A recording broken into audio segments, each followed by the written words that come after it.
What's up, everybody? So, today I'm going to be talking about a lift for the biceps, the biceps, which was popularized by a certain Mike Israetel of Renaissance Periodization. And he's a small channel. I'm sure some of you have heard of him at least. But it's it's starting to get in vogue because he's a bigger channel now than he used to be. So the niche stuff that you might see from him is more popular now than it would have been a few years ago.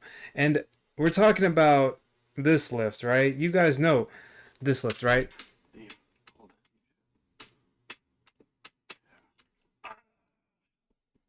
Christ, that hurts. All right, so it's the lying dumbbell curl. I call it a flat curl because it's a flat curl, not like an incline curl, but a flat curl. Either way, whatever you want to call it, this is that lift. This is the new optimal lift that apparently everybody's talking about. And I'm going to give you my take on it, which is going to be funny because you guys know me. People who watch me know how I lift. And I'm going to say about this lift, I think it's too awkward for a lift. I don't think it's the right lift to be calling the best lift. Shocker, right? You guys know me. Of all the lifts in the world, I'm going to tell you this is the lift that is too awkward for me. Right? Isn't that funny? But I'm going to explain why I don't like this lift. So, the problem with this lift is that when you do this lift, what happens is your arm will touch the floor before you get full extension and rotation of your arm behind your body like this. For me, I might get down to here, right? And then the dumbbell hits the floor, it's really awkward, and then I have to come up like this. So it only comes down to here. But what I want to do is come back here. So as you see, this is way farther than this in terms of shoulder extension, shoulder abduction. And, range of motion isn't everything and all that. I'm sure you guys already know that, but man, that small difference makes all the difference when it comes to these stretching, high tension movements. Just a few degrees, just a few degrees of not enough stretch, and suddenly a movement becomes unenjoyable. It becomes awkward. It becomes overrated, right? And it's a real shame. You know why it's a real shame? Because I've always been an advocate for flat curls and decline curls before he showed this lift to you guys, because in theory it makes all the sense in the world. You get a lift that puts a lot of tension in the bottom, not a lot of tension in the top. It's lengthened biased. It has a lot of range of motion. Well, not maximal range of motion as we've come to see. And it's not some ego lift where you have to put 1,000,000 pounds on to do. So, on theory, it should be a great lift according to me. That's what I've claimed. That a flat curl will be on paper, or a decline curl on paper will be better than an incline curl, and it would probably be the best form of curl. But unfortunately, that's not what I've experienced. Some people might like it more, some people will not like it at all. I gave it a few tries, consecutive tries, week to week, and it never clicked like that. Not even with 30 pounds. And no, I will not go to 20 pounds. You guys know the kind of loads I put on my biceps. I do not get jack from ultralight 20-pound dumbbell curls in any capacity for any reason. That's just not how my biceps respond to bicep training. Sorry, guys. Anyway, I'll show you visually in this video a problem Most with that. was thought. Very hypothetical. See? Right there. At least perceptively, it gives a 1-2 punch. At the very bottom, it's a psychotic stretch. Do you see? Active tension. But then as you come up through the movement, Do you see what I'm telling you? He has to come to this position right here. And he actually can't rotate in this plane. He has to be in this extended position right here. And then he has to come up. And it's really awkward because the shoulder doesn't just stop there. It goes way back here. You see, for me to maximally stretch my bicep, I would be way back here. Way back here. It wouldn't be forward back. It would be horizontally as well. It would be back and out. Back and out. Up and in. Back and out. Up and in. Very cumbersome lift. You can't move the dumbbells how you would like. And the mid-range, depending on your build, how long your forearms are, when you try to get past the mid-range, you will find that on one rep, it just shoots up. On the next rep, it doesn't even move past like mid-range at all. It just comes straight back down. And then you're down to partial reps, and that's totally okay, guys. Partial reps are cool. I do partial reps all the time. But it doesn't feel right. It feels cumbersome. It feels lacking. So what's the solution? Is there a solution? I'm going to tell you right now. I already had a solution for this. Before this lift came to be mainstream, I already had a solution. And I'll show you guys one solution to this lift.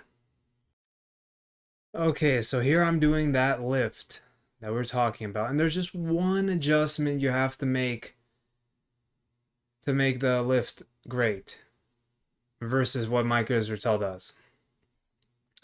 You just need to get an adjustable bench, set it to an incline that's high enough to where you don't touch the dumbbell on the floor at all. You get your back on the edge of the seat so that way your torso comes in at an angle as the bench points this way, your torso intersects like this, giving the angle of a flat bench mostly, but you don't touch the floor. Simple, right? And you see, I can bring it all the way back where you get the most stretch. You guys see this? Do you guys see how much my bicep stretches back here versus like back here? Like, come on. Look right here. Look. You can see it. You get so much more stretch right here than you do right here. Like, do you guys see any definition when I just do this? Oh, now you can see it all because the muscle is longer in this position than it is in this position, which is why this is the golden standard. His curls are fine if you like them, but this one, better for loading. You don't hit the floor.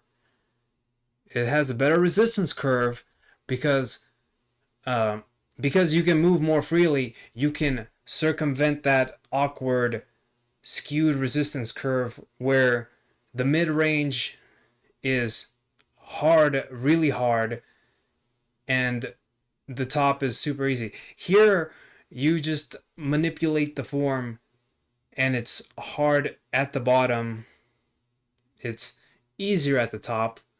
You can circumvent the mid range by doing this. Look. See? By changing the angle of the shoulders, rotation of the shoulders, you change the distance between the bar, the dumbbell, and the elbow and the shoulder on the concentric, which makes it easier on the concentric.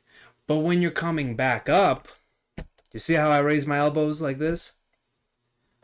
You lock out in front of you, and when you lock out a weight in front of you and you're perpendicular with gravity, the tension on the joint is maximal, and this extended position, as you pull back, you elicit a stretch reflex, which you can't do with the lying dumbbell curl because you would hit the floor by bringing your arm back and around like this. And so you get the stretch, which you don't really get, ironically, with the lying dumbbell curl. And you can load it more because bigger dumbbells inhibit the range of motion on the lying Israetel curl. Bigger dumbbells get in the way of your rib cage and everything, and because you can't move like this, you're forced to be encumbered by bigger dumbbells. If you choose to use bigger dumbbells, you can just see, look right here, at this point the leverage is really easy for me to pull it up. It's really easy because and these are really hard. These are hard as hell, and they hurt, and they're great. The only problem with this one is maybe you don't feel comfortable getting up on that incline and leaning off the edge like that. Maybe you have a phobia of heights. Maybe you have a phobia of concussions. Maybe you're scared you're going to fall on your head. And that's totally fine. There's a risk to everything. Now, realistically, I don't see how I could fall from that position. I don't see how I could tip that bench over with my light body weight or at all, just leaning off like that. But I understand the logistics, the ecological factor, the practicality. Maybe some of you would just rather lay on a flat horizontal bench and just avoid having to get up there and do these faux flat curls. And that's what they're called. They're called faux flat curls because they're not real flat curls, but they're almost flat curls, and they mimic flat curls, and they're great. And you guys can do them like this. You see how I can rotate? You can pronate your arm. You can't pronate your arm and internally rotate the shoulder like this with the lying dumbbell curl. That pronation makes a difference to the stretch of the biceps. It makes a difference to the stretch of a variety of elbow flexors when you pronate and supinate. I do not think that staying in this supinated, awkward supinated position is any better for your biceps. I only think it's worse for your biceps because your biceps stretch more when the arm is pronated. So that is why I don't really highly regard the lying dumbbell curl the way I highly regard this curl, because this curl does what that other curl can't do. It gets the stretch, it gets the lengthened position, lengthened biased like a preacher curl, stretch like an incline curl. It's just an incredible way to curl. I hope this video / rant has been informative for you guys. Maybe you guys will try my variation of the lying flat curl. Maybe you won't. Or maybe you'll argue with me, which will be funny because I feel like nobody's a diehard flat lying curl fanatic, if you know what I mean. So I'm not expecting a lot of pushback. I'm sure you guys were going to talk all that noise regardless of what I said. Do I like them? Do I not like them? You guys were going to talk anyway. A certain demographic of you guys. So go ahead, talk. But for the rest of you, I'm signing out. Get big arms. I'm going to get my arms big again once I gain weight. See you later.